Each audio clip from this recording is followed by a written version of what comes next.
Buenos días. Vamos a iniciar nuestra clase sobre el periodo medio de producción, que es un intento de medir o cuantificar la cantidad de capital de la economía, eh, introducido por lo que se llama la escuela austríaca. Nosotros sabemos que la medición del capital como una cantidad homogénea de valor tiene problemas de oferta y problemas de demanda. Los problemas de oferta tienen que ver con cómo concebir a una cantidad de capital con independencia de la distribución, cómo establecer que una economía tiene una determinada cantidad de capital, está dotada con una determinada cantidad de capital con independencia de los precios relativos. Es decir, así como uno puede concebir que una economía tiene una cierta cantidad de trabajo, por ejemplo, una dotación de 20 millones de trabajadores, sin conocer los precios relativos, puede cuantificar la cantidad de trabajadores en términos puramente físicos, querría hacer lo mismo con la cantidad de capital. ¿Por qué? Porque si no los cambios en la distribución, o sea, cambios en los precios relativos, van a cambiar la dotación factorial cuando no cambió la cantidad física de capital con la que se encuentra dotada la economía. El periodo medio de producción es un intento de resolver esta dificultad. Y además sabemos que la cantidad de capital o concebir a la cantidad de capital en la economía tiene un problema de demanda, que es cómo establecer una relación negativa entre la cantidad que se demanda de un factor productivo y su precio de alquiler, en este caso la tasa de interés. El periodo medio de producción también tiene el intento de, o tiene el objetivo de establecer esta relación negativa. Entonces, desde el lado de la oferta, es decir, concebir al capital como una cantidad homogénea independiente de la distribución, la idea es, del periodo medio de producción, consiste en cuantificar la cantidad de capital que tiene la economía como una cierta cantidad de tiempo. Es una cierta cantidad de tiempo que tiende a medir cuánto tiempo en promedio permanecen invertidos o hundidos los costos de producción, es decir, la cantidad de capital que se utiliza desde que se produce con manos desnudas, digamos, es decir, con que los factores originarios producen junto con la tierra y el trabajo y la tierra, eh, elaboran un bien de capital, luego ese bien de capital junto con trabajo y tierra elaboran un sucesivo bien de capital y así sucesivamente hasta que se llega a la producción del bien final. Entonces, la idea es cuantificar con la cantidad de capital que tiene la economía, cuánto tiempo en promedio permanecen hundidos los bienes de capital dentro de la producción, hundidos como costos. Entonces la idea de la producción austríaca es una idea lineal de producción, no circular como tienen los clásicos. Es decir, se produce con factores originarios, trabajo y tierra. El trabajo y la tierra producen bienes de capital que luego, junto en una sucesiva etapa productiva, eh, con más trabajo y más tierra, producen bienes finales. Y como decía, de nuevo, a riesgo de repetir, la idea es que una sociedad va a tener más capital si ese proceso, desde los factores originarios hacia la producción de bienes finales, es más capitalística, o sea, requiere de producción de mayor cantidad de bienes de capital en el intermedio del proceso productivo. Cuanto mayor entonces es el periodo de tiempo que transcurre entre el uso de los factores originarios y la aparición de los bienes finales, los austríacos dirán que el proceso de producción es o tiene una intensidad capitalística mayor. Von Bawerk y el primer Bixel, es decir, no el que hemos visto que recurre al periodo absoluto de producción, resumen esta idea en que el capital puede representarse como una cierta cantidad de tiempo. Entonces, el tiempo, como una unidad de medida, puede concebirse con independencia de la distribución. No hace falta conocer los precios relativos para decir que una determinada sociedad invierte en un periodo de tiempo promedio una cierta cantidad de bienes de capital hundidos en el proceso productivo. Entonces, una sociedad más capitalística, un proceso más capitalístico va a ser un proceso que requiere más tiempo que otro para ir desde la producción de bienes con trabajo y tierra hacia la producción de bienes finales.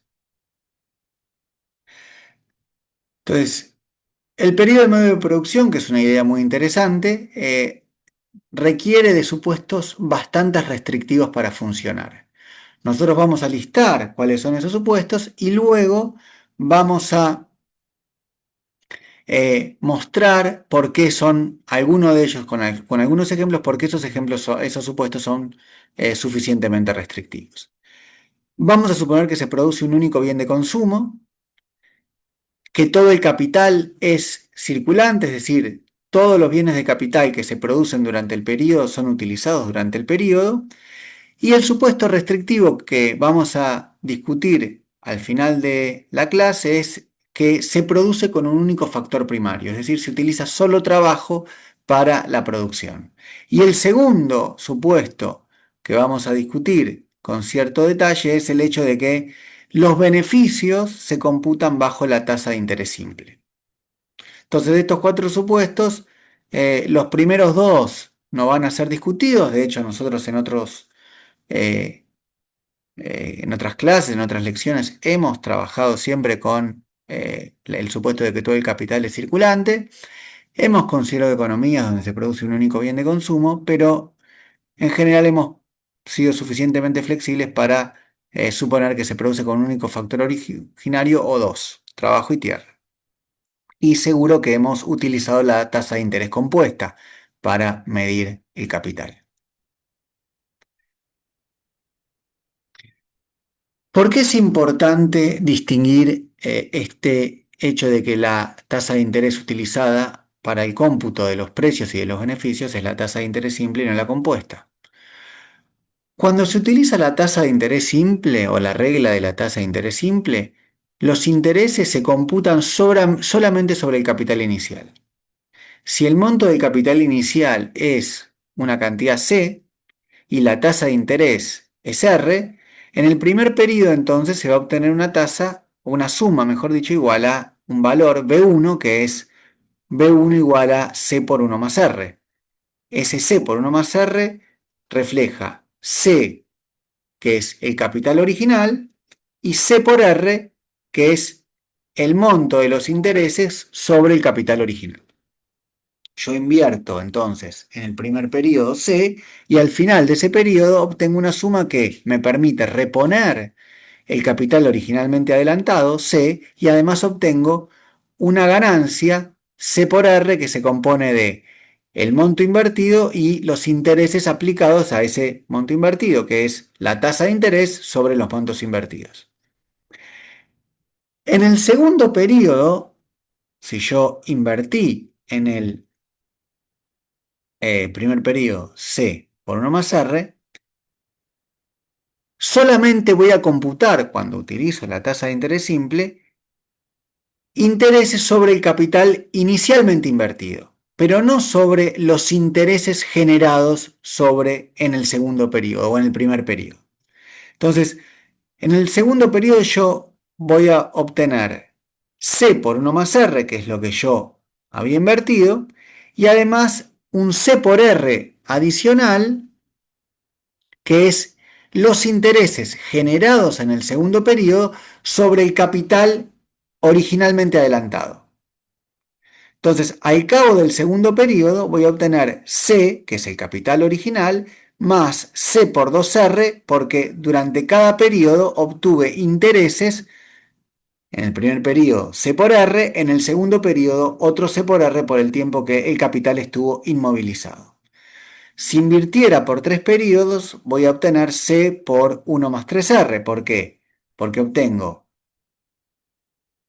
lo que invertí originalmente, C, más C por R por cada uno de los 3 periodos en los que la inversión permaneció con vida, digamos, o duró la inversión. Ahora, en realidad, cuando yo permito computar la tasa de interés compuesta o permito computar beneficios bajo la tasa de interés compuesta, yo sé que si invierto durante 2 años, en el primer año voy a obtener, luego del primer año me quedo con C por 1 más R. Invertí C y obtengo C por 1 más R durante el primer año. ¿Qué ocurre si yo al final de ese segundo año, o sea, de ese primer año, decido reinvertir en el segundo año lo que tengo? Que ya no tengo C, sino que tengo C por 1 más R. Voy a obtener 1 más R por mi nuevo capital inicial, que ya no es C, sino que es C por 1 más R. Es decir, que si yo permito computar bajo la tasa de interés compuesta, o si quieren, si divido la inversión en lugar de hacerla durante 2 años, hacerla en 2 años separados. En el primer periodo obtuve C por 1 más R y reinvierto esa suma. Voy a obtener C por 1 más R al cuadrado. C por 1 más R aplicado al nuevo capital inicial que es C por 1 más R. Que es mayor, es una suma superior a si yo permaneciera o tuviera inmovilizada la inversión por 2 años y computara esa inversión bajo la tasa de interés simple porque ya vimos que me permite obtener C por 1 más 2R. Con lo cual, me conviene, si computo o utilizo para el cómputo de los beneficios la tasa de interés simple, me conviene en realidad partir la inversión en dos. Me conviene invertir en 2 periodos distintos, sucesivos, por cada inversión en un periodo. En el primer periodo obtengo C por 1 más R, me saco esa plata del banco, digamos, y la vuelvo a poner y obtengo lo que es mi nuevo capital inicial, que es C por 1 más R, por 1 más R. En lugar de mantener inmovilizado el capital por 2 años, porque eso me da solamente C por 1 más 2R. Es decir, me conviene partir la inversión y no mantener la inversión consecutiva.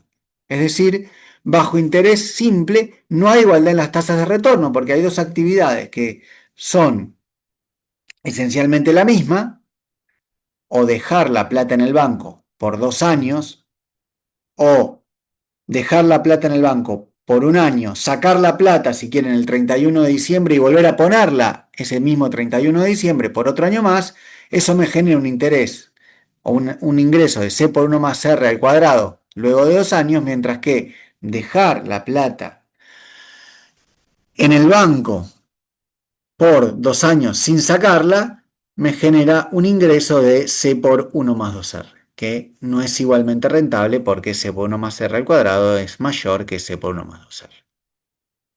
Entonces, el primer supuesto altamente simplificador de el periodo medio de producción es que no permite la igualdad de retornos. Y como les decía, es más rentable invertir 2 veces, cada una de ellas por un año, que una sola vez por 2 años. Ahora, olvidémonos de esta limitación, es decir, y sigamos adelante.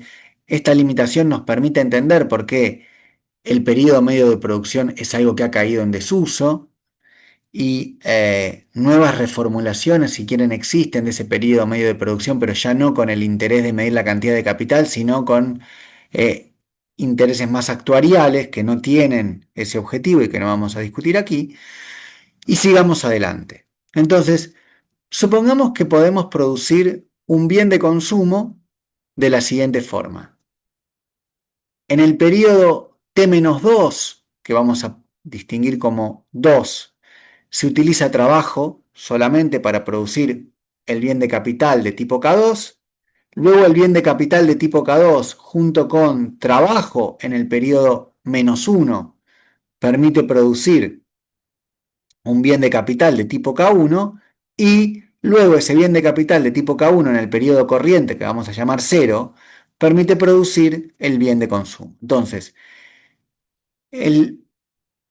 la producción dura 2 periodos. En el primer periodo se utiliza solo trabajo para producir un bien de capital. En el segundo periodo, al inicio del segundo periodo, se utiliza el bien de capital de tipo K2 junto con trabajo del periodo anterior para producir el bien de capital de tipo K1 y en el tercer periodo se utiliza el trabajo corriente junto con el bien de capital producido en el periodo anterior, que a su vez es el fruto del trabajo del periodo, de dos periodos anteriores, para producir el bien de consumo. Entonces, la producción dura, si quieren, 3 periodos.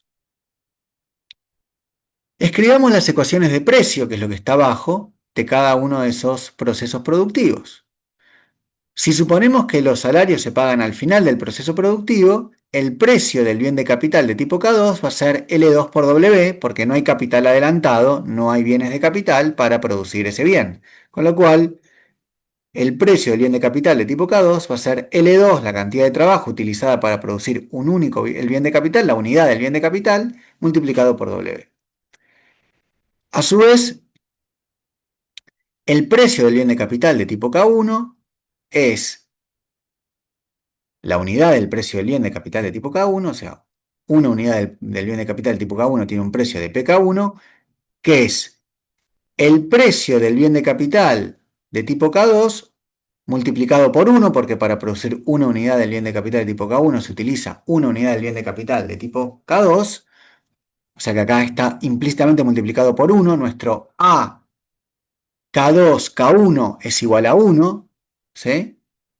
Multiplicado por 1 más R, más L1 por W, que no tiene adicionada una tasa de beneficios porque el capital se paga o los salarios se pagan al final del proceso productivo. Es decir, L2 por W, perdón, L1 por W, y si reemplazamos PK2 por su costo de producción, tenemos que PK2 es L2 por W y de aquí sale este L2 por W por 1 más R. Y finalmente el precio del bien de consumo es el precio del bien de capital de tipo K1, que es PK1 por 1 más R, y donde PK1 ya está reemplazado aquí por su costo de producción en términos de salarios, L2 por W por 1 más R más un L1 por W, más el trabajo aplicado en la producción del bien C, que es L0 multiplicado por su respectivo salario. Con lo cual, acá tenemos expresado el bien de consumo en términos de los salarios pagados en los distintos procesos productivos y las respectivas tasas de beneficios cargadas en cada uno de esos procesos productivos. Si reducimos entonces todo a trabajo fechado, podemos expresar el precio del bien de consumo como simplemente distribuyendo la ecuación anterior y multiplicando por 1 más R donde corresponda, como el trabajo aplicado 2 periodos anteriores, el trabajo aplicado en un periodo anterior y el trabajo corriente multiplicado por los salarios necesarios para producir el bien C. Ahora, ese sería el precio del bien C cuando se computa correctamente, como venimos haciendo a lo largo de este curso, utilizando la tasa de interés compuesta. ¿Qué ocurre cuando utilizamos la tasa de interés simple? Bueno, el trabajo que se invirtió 2 periodos anteriores es capital que estuvo inmovilizado durante 2 periodos. Estuvo inmovilizado en el periodo -1 y estuvo inmovilizado durante todo el periodo 0 hasta que se produjo el bien final. Entonces, nosotros sabemos que cuando hay una cierta cantidad de capital, L2 por W, en este caso, que está inmovilizada por 2 periodos, no se computa bajo la tasa de interés compuesta 1 más R al cuadrado, sino con la tasa de interés simple 1 más 2R. El capital que está invertido por un único periodo se computa de la misma forma porque ahí la tasa de interés simple coincide con la tasa de interés compuesta porque es un único periodo y el trabajo invertido en el corriente periodo no tiene diferencia. Por eso si hubiéramos tomado un único, o sea, una producción que lleva 2 periodos solamente, trabajo que produce un bien de capital y luego trabajo que con ese bien de capital producido produce el bien final, no habría diferencia entre la tasa de interés simple y la tasa de interés compuesta, es decir, los precios computados con alguna de las dos tasas de interés. Mientras que si ya tenemos más de 2 periodos, el tercer periodo, o sea, el capital que se genera por mantener El bien de capital K2, que estuvo inmovilizado durante dos periodos, repito, se produjo en el periodo -2 y estuvo inmovilizado durante el periodo -1 y durante el periodo 0, porque el bien final llega al final del periodo 0, se computa con la tasa de interés simple, es decir, que en lugar de cargar un costo de 1 más r al cuadrado, se le carga un costo de 1 más 2r. Entonces el precio del bien de capital, del bien de consumo, cuando la tasa de interés es la tasa de interés simple, es L2 por W por 1 más 2R y el resto lo mismo que teníamos en el caso anterior.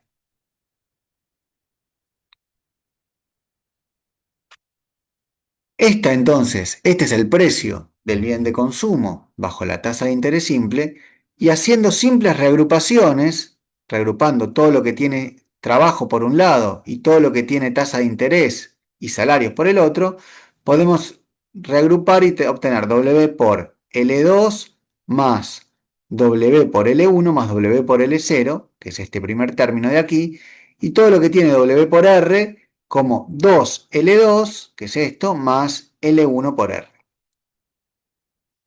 Entonces, reagrupando, simplemente obtenemos el precio del bien de consumo de esa forma, que se puede reescribir como W por la suma desde el periodo 0 hasta el 2 de todos los distintos trabajos, LI, cantidades de trabajo utilizadas en los tres periodos, 0, 1 y 2, más R por W por I, que es el periodo, por LI, desde igual 0 hasta 2. Acá lo único que hice o que hicimos fue reexpresar el precio del bien de consumo como la suma de distintas cantidades de trabajo en los distintos periodos multiplicadas por W y por R. ¿Por qué queremos hacer eso? Porque queremos construir el periodo de producción a partir de esta ecuación. ¿Qué es el periodo medio de producción? Es la suma de los distintos periodos de tiempo durante el cual el trabajo invertido en las distintas etapas permanece inmóvil, ponderado por la cantidad de trabajo empleada en cada periodo. ¿Qué quiero decir? El periodo medio de producción es la cantidad de salarios, si se quiere, multiplicado por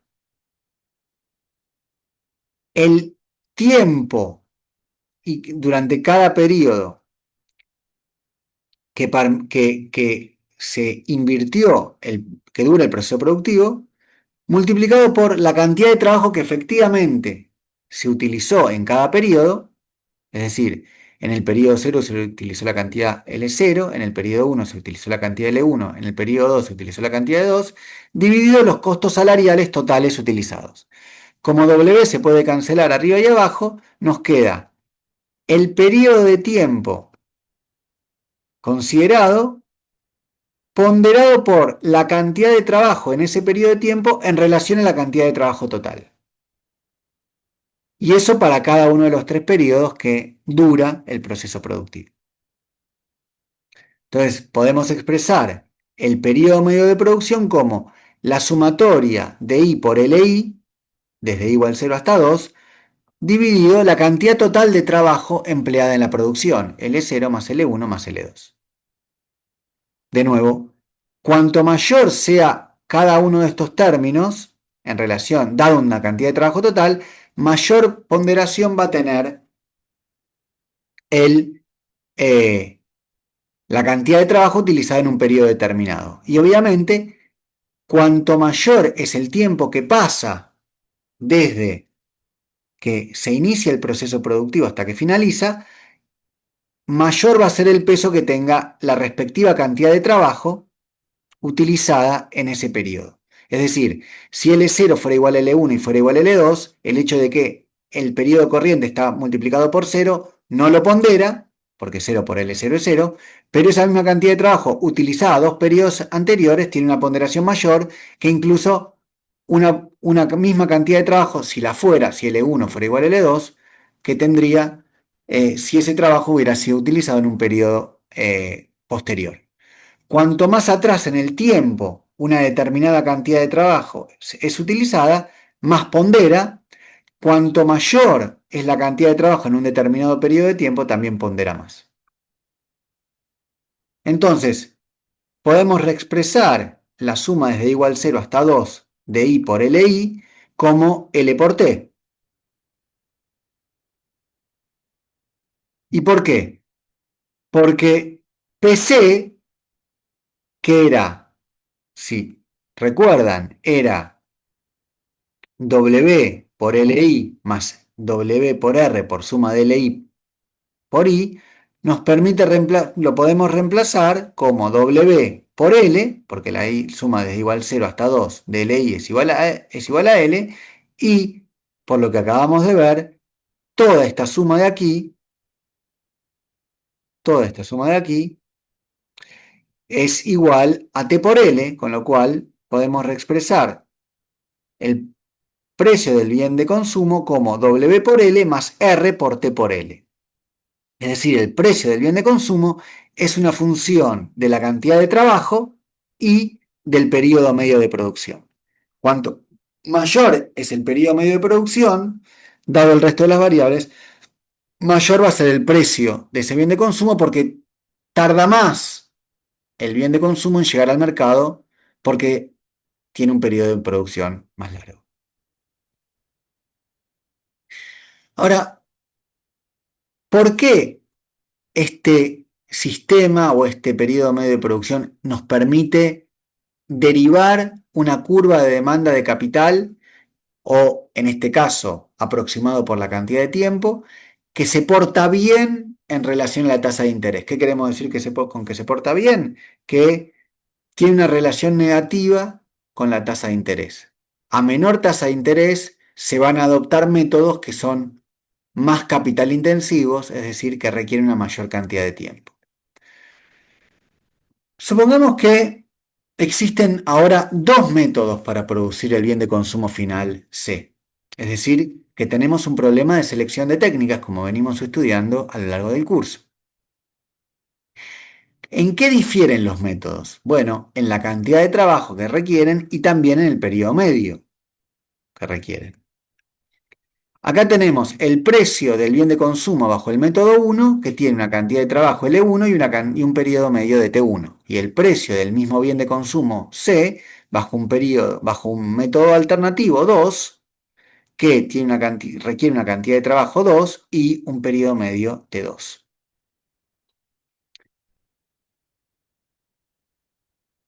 Es fácil ver que si el periodo medio de producción utilizado en la producción del bien C bajo el método 1, o sea T1, es mayor a T2, la derivada, es decir, de P1 sobre P2 cuando cambia la relación R sobre W es positivo. Es decir, un aumento de R en relación a W encarece el costo de producción del método que es más capital intensivo. Es decir, cuando disminuye la tasa de interés, el precio del bien bajo el método más capitalístico disminuye. Como esta derivada es positiva, cuando esto cae, y cuando esto sube. Si cae la tasa de interés, entonces se va a abaratar relativamente el precio del bien de consumo producido con aquel método que es más capital intensivo, o sea que tiene el periodo medio de producción más elevado. Y entonces va a convenir emplear ese método. O eventualmente, si son dos bienes distintos, cada uno de esos bienes producidos con un método de producción que tiene un periodo de producción medio distinto, va a convenir a los consumidores consumir aquel bien que es, cuando cae la tasa de interés, más capitalístico. ¿Por qué? Porque se va a abaratar en relación al otro bien. Va a empezar a operar la sustitución indirecta. Es decir, con el periodo medio de producción reproducimos los dos mecanismos de sustitución, directo e indirecto, que operaban correctamente, salvo por los efectos ingresos que aquí no estamos considerando, cuando se consideraba la producción con trabajo y tierra.